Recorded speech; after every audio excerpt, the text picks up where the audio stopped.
Alright, guys.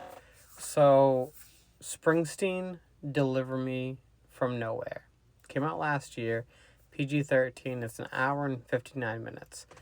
Now, this is a prime example of, I guess, just an overall tease.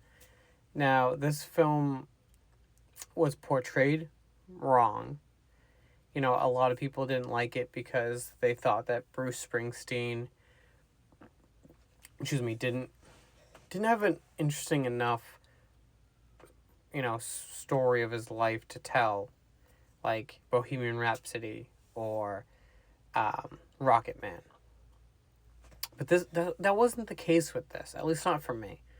So, this film gets centered around the times of him writing the album Nebraska and Born in the USA. And this film gives us a giant backstory of what he dealt with when he was younger, what he deals with when he's writing songs, and how close him and his manager were.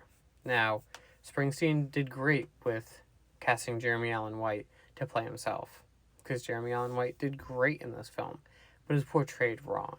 So when you watch the trailer, you're thinking that you're going to see a concert after a concert, when in reality, you just see him kind of moseying around,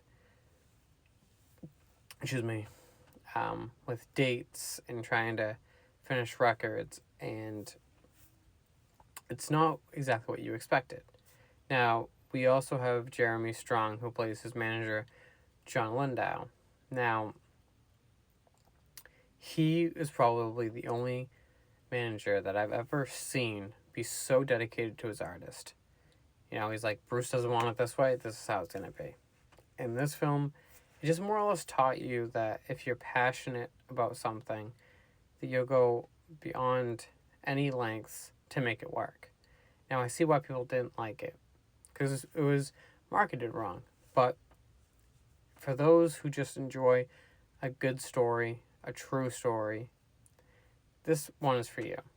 It's very heartfelt, and Bruce definitely pulled at the heartstrings to actually let everybody know what he did deal with and how he